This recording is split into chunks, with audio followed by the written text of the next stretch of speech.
반갑습니다. 저는 윤주옥이라고 하고요. 지금 지리산의 또 다른 자락인 구례에 살고 있습니다. 제가 이야기를 하는 시간이 이미 토론회가 끝나야 될 시간이어서 실은 말을 해야 되나 말아야 되나 고민스럽고요. 저는 그냥 케이블카에 대해서 실은 찬성도 반대도 하지 않습니다. 필요할 수도 있다고 생각하고 있고요. 다만 제가 반대하는 거는 국립공원 케이블카에 대해서 반대하고 또 지리산 케이블카에 대해서는 분명히 반대합니다. 우리가 지리산을 생각하면서 지리산의 케이블카를 얘기하면서 경제성을 들먹이는 것은 지리산에 대한 모독이라고 생각합니다.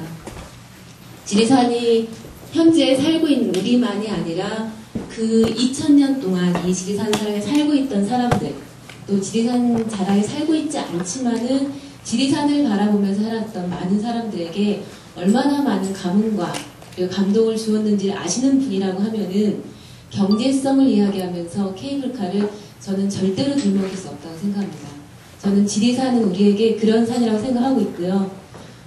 앞에 발제하신 분, 토론하시는 분, 많은 분들의 말씀 들으면서 이거는 케이블카냐 아니냐의 문제가 아니라 대체 국립공원이 뭔가, 대체 지리산이 어떤 곳인가, 이것이 가장 핵심적인 문제라는 생각이 들었습니다. 이제 시간이 일단 너무나 없기 때문에 제가 그런 긴 이야기는 저도 구례에 살고 있고 멀지 않은 곳에 있기 때문에 다른 좋은 기회에 더 깊이 있게 얘기를 했으면 좋겠고요. 오늘은 굉장히 빠른 시간에 제가 어쨌든 준비해 온 것이기 때문에 이 준비해 온 것을 함께 보도록 하겠습니다.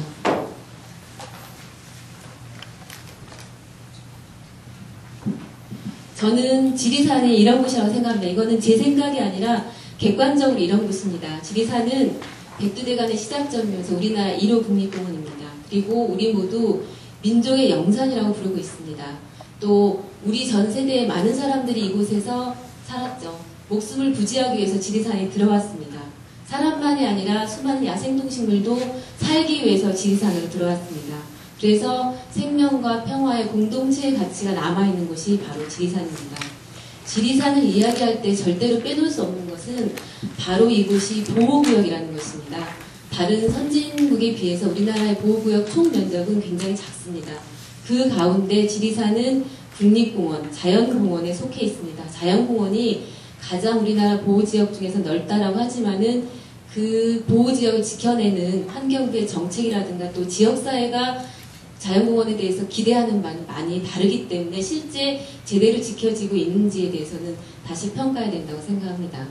국립공원은 앞에 조기준 교수님 얘기하셨지만은 미국 사람들이 가장 먼저 생각을 해냈고요. 이 사람들은 그렇게 말합니다. 역사상 가장 훌륭한 것이다. 본인들이 생각해낸 아이디어 중에서 최고이다. 물론 미국 사람들이 국립공원을 생각해냈을 때 그들 나름대로 아주 좋은 가치만 있었던 건 분명히 아니지만은 어쨌든 역사상 본인들이 가장 자랑할 것으로 국립공원을 내세웁니다. 왜냐하면은 이 국립공원은 개인의 소유가 아니라 공공의 소유라는 것에 가장 큰 방점을 찍고 있습니다. 국립공원은 그래서 IUCN이라는 국제기구에서는 넓은 면적이어야 되고 그리고 개발로부터 자유로워야 된다고 얘기합니다. 그리고 이곳은 관광하는 곳이 아닙니다. 교육적, 문화적 그리고 영감적인 가치를 위해서 존재하는 것이 바로 국립공원입니다. 우리나라 국립공원은 이렇게 얘기하면은 그래서 그게 어떤데 라고 말씀하시는 분들이 많이 있는데요. 우리나라 국립공원은 전 국토 면적으로 4%밖에 되지 않습니다. 굉장히 작은 면적이고요. 그리고 그곳에는 4%밖에 되지 않는 곳에 우리나라 동물종, 식물종, 특히 멸종 위기에 처한 식물, 동물들의 대다수가 살고 있습니다. 많은 문화재가 이 국립공원 안에 있습니다. 그렇기 때문에 우리가 국립공원을 지켜야 된다고 얘기하는 것입니다.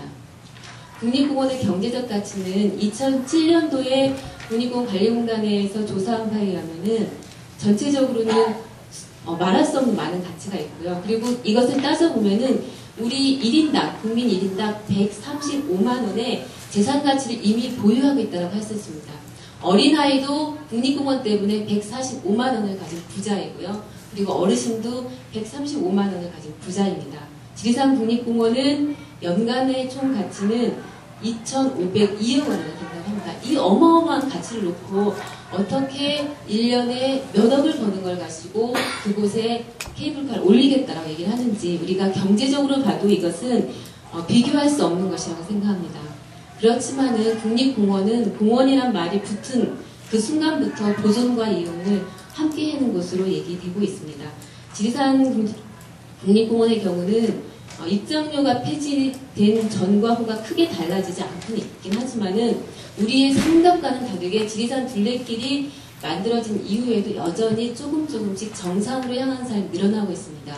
이것은 정상에 가고 싶은 욕구가 계속되고 있다는 것이고 케이블카는 바로 이런 정상으로 향하는 것을 또 다르게 보장하는 그런 길이라고 생각하고 있습니다.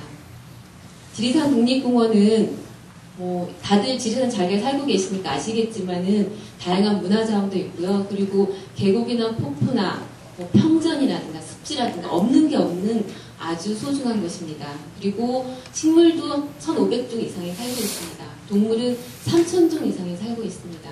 하늘 다람쥐도 살고 있고 그리고 전 세계적으로 우리나라에만 살고 있는 구상나무도 있습니다. 그리고 반달가슴곰 복원 사업을 하고 있는 곳도 바로 지리산 국립공원입니다. 그런데 지리산 자락에 살고 있는 우리조차 느낄 수 있을 만큼 지리산이 많이 흔들리고 있습니다. 지리산을 생명과 평화와 공동체의 산이라고 얘기하지만 실제 우리는 그렇게 살고 있지 못한 것 같습니다. 지리산에 살고 있는 동식물 또 내 이웃의 존재에 대해서 감사하면서 살아가고 있지 못하고 있는 것 같고요. 그 결과가 결국은 지리산 댐, 지리산 케이블카 이런 다양한 개발 사업으로 더 외화되고 있다고 생각합니다. 그렇지만은 우리가 또 지리산을 놓고 희망을 이야기할 수 있는 것은 이런 지리산의 흔들림 안에서도 지리산의 가치를 지켜나가려고 하는 움직임이 있기 때문입니다. 아시는 것처럼 지리산 둘레길이 운영되고 있고 또 지리산 버스라고 하는 지리산의 5개 시군을 연결하는 그런 대중교통을 만들어내자라고 하는 얘기도 있고요. 또 지금 종교인들이 천연순례를 걷고 있고 그리고 남원생협이 이렇게 멋있게 건물까지 지으면서 지역에서의 생활운동을 하고 있습니다.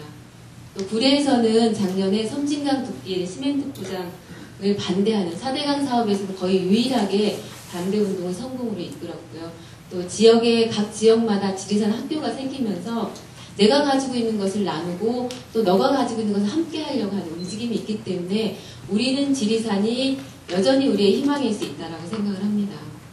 네, 케이블카는 앞에 많은 분들이 얘기했기 때문에 제가 계속 중언부언할 필요는 없을 것 같고요. 어쨌든 케이블카는 사람과 그리고 화물을 실어 나르는 것입니다.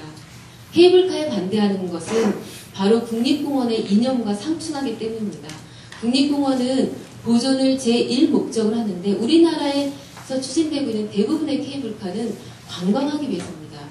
국립공원은 관광하는 이용은 보존 다음에 해야 될 것이기 때문에 이거는 그 국가가 정한 국립공원의 이용과 굉장히 상충하고 있다고 생각을 하고 있고요. 다음에는 케이블카는 필연적으로 정상교의 훼손을 부채질할 수밖에 없습니다. 천왕봉 원래 구상나무와 그리고 철쭉과 진달래가 살던 곳입니다. 가보신 분은 알겠지만 지금 풀 한 폭이 없습니다. 그리고 설악산 그리고의 대청봉 역시 마찬가지입니다. 노보다 15년 전에 완전히 쑥대밭이 된 곳을 간신히 자연휴식년지 하면서 지금 복원하고 있습니다. 그런데 대부분의 케이블카가 정상을 향하고 있기 때문에 또다시 그곳은 쑥대밭, 나지와 풀 한 폭에 살지 않는 곳이 될 수밖에 없습니다. 그리고 케이블카는 생물 다양성을 당연히 감소시킵니다.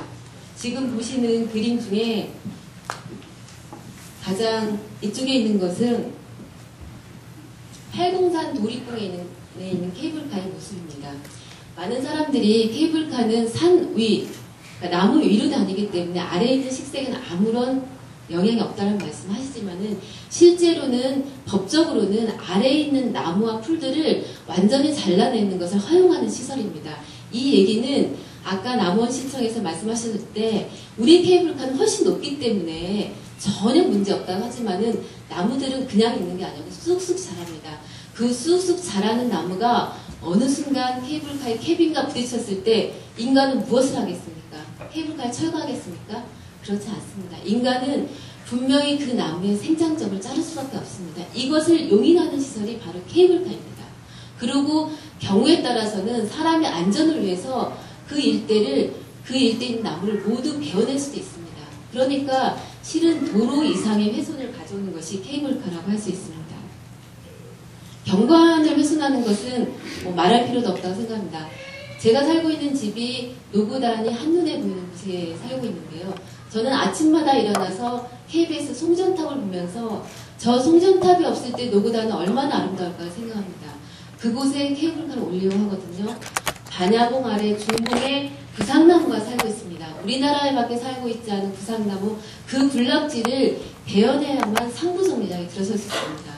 구상나무로 이루어진 아름다운 경관을 다 훼손해야만 케이블카가 올라갈 수 있습니다. 그런 곳에 올라가는 케이블카